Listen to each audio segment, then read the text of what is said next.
اس کی سزا مختلف فقہا نے مختلف مقرر کی ہے۔ حنفی مسلک میں گستاخی کی سزا قتل نہیں ہے، بلکہ کوئی بھی حاکم اپنی جوابدید کے مطابق جو سزا تجویز کرے وہ کر سکتا ہے، سمجھے نا؟ الا یہ کہ مسلمان ہو تو مسلمان اس سے مرتد ہو جائے گا، مرتد کی سزا قتل ہوتی ہے، اور غیر مسلم اگر کرے گا تو غیر مسلم جو ہے اس کی سزا قتل نہیں ہے، کوئی اور سزا اس کو دی جائے گی۔ حنفیہ کا مطلب یہ ہے، لیکن جمہور کا قول یہ ہے کہ ہر صورت میں چاہے گستاخی کرنے والا مسلمان ہو یا غیر مسلم ہو، ہر صورت میں اس کی سزا قتل ہے۔ اور پاکستان میں جو قانون بنایا گیا، قانون توہین رسالت، وہ جمہور کے قول پر بنایا گیا کہ اگر کوئی گستاخی کرے تو اس کی سزا قتل ہے۔ تو چونکہ حکم حاکم رافع خلاف ہوتا ہے تو اس وجہ سے وہ قانون اپنی جگہ درست ہے، جس میں رسول کریم صلی اللہ علیہ وسلم کی توہین پر قتل کی سزا مقرر کی گئی۔ اب یہ واقعہ جو ہمارے سامنے پیش آیا ہے، اس کی تفصیلات ہمارے علم میں نہیں ہے۔ پہلی بات تو یہ کہ یہ کہا جاتا ہے کہ کسی خاتون نے عیسائی خاتون نے کوئی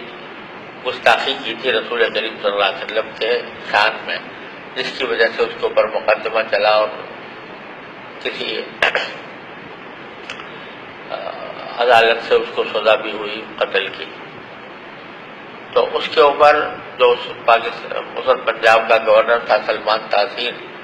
اس نے کوئی تبصرہ کیا اور اس سے جا کر ملا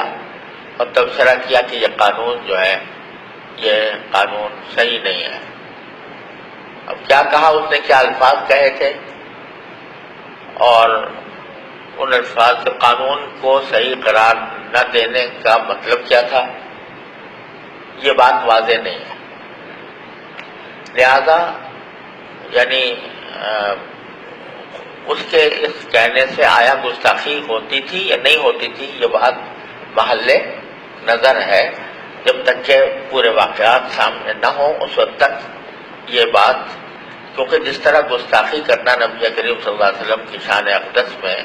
یہ بہت بڑا جرم ہے، تو اس جرم کے ثبوت کے لیے بھی احتیاط کی ضرورت ہے کہ واقعی کسی نے اس جرم کا ارتکاب کیا یا نہیں کیا۔ تو باتیں جو سامنے اس وقت تک آئی تھی وہ یہ تھی کہ اس نے وہ جا کر ملا اس لڑکی سے اور اس کو اس کے ساتھ ہمدردی کا اظہار کیا، اور قانون کے بارے میں یہ کہا کہ قانون میری نظر میں درست نہیں ہے۔ اب قانون کے درست نہ ہونے سے اس کا کیا مقصد تھا کہ وہ قتل کی سزا نہیں ہونی چاہیے یا کوئی اور سزا ہونی چاہیے، یا یہ کہ اس کا غلط استعمال ہوتا ہے بعض مرتبہ اس کو روکنا چاہیے، یہ سب مختلف احتمالات ہیں۔ تو اس وجہ سے اس کی وجہ سے ہم یقین کے ساتھ یہ کہنا مشکل ہے کہ اس نے خود گستاخی کی رسول کریم صلی اللہ علیہ وسلم کی شان میں، لیکن اس شخص نے بہرحال اس کا مجموعی تاثر یہ لیا کہ اس نے گستاخی کی ہے، لہذا اس نے اس کو قتل کر دیا۔ اصل حکم یہ ہے شرعاً کہ اگر کسی شخص نے رسول کریم صلی اللہ علیہ وسلم کی شان میں گستاخی کی تو واجب القتل تو ہو جاتا ہے، اگر مسلمان ہے تو مرتد ہونے کی وجہ سے واجب القتل ہو جاتا ہے۔ لیکن کسی انسان کو یہ حق نہیں ہے کہ کوئی شخص خود اس پر سزا جاری کرے قتل کی۔ قانون کو ہاتھ میں لینے کی اجازت کسی نہیں ہوتی ہے، جائز نہیں ہے کسی کے لیے کہ وہ اس کو قتل کرے۔ لیکن اگر کوئی شخص کر دے اس کو قتل کسی وجہ سے، اب وہ قتل کرنے کی وجہ بھی مختلف ہوتی ہیں۔ بعض مرتبہ یہ وہ سوچتا ہے کہ بھائی حکومت تو سزا جاری کرے گی نہیں، میں کر دیتا ہوں، یا وہ اپنے نبی کریم صلی اللہ علیہ وسلم کے ساتھ محبت کے جذبات سے مغلوب ہو کر قتل کر دے۔ تو تمام ان صورتوں میں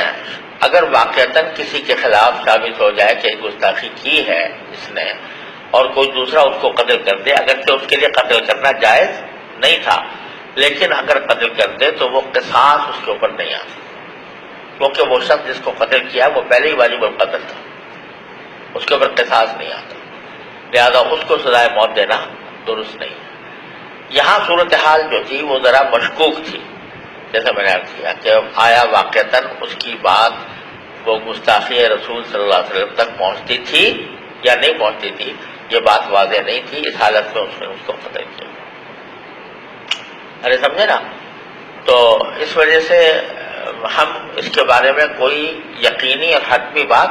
نہیں کہہ سکتے، لیکن اس میں کوئی شک نہیں کہ جذبہ اس کا بڑا نیک تھا۔ جذبہ یہی تھا کہ رسول کریم صلی اللہ علیہ وسلم کی شان میں گستاخی ہوئی ہے، لہذا میں اس کا بدلہ لوں گا۔ جذبہ نیک تھا، اس نیک جذبے کی وجہ سے اس شخص کے حق میں بھی نیک گمان رکھنا چاہیے، اور اس نے جو کچھ کیا وہ رسول کریم صلی اللہ علیہ وسلم کے تعظیم اور تکریم کی نیت سے کیا، تو اس واسطے اللہ تعالیٰ کی یہاں امید ہے کہ وہ معذوری ہوگا اللہ کی رحمت سے۔ لیکن بہرحال اس کو ایسی نظیر نہ بنانا چاہیے کہ جہاں کسی شخص کی گستاخی مشکوک ہو کر، جس کے بارے میں یہ پتہ نہ ہو کہ صحیح معنی میں گستاخی ہے، اس میں ایسا اقدام کرنا کسی طرح بھی درست نہیں۔ چلیے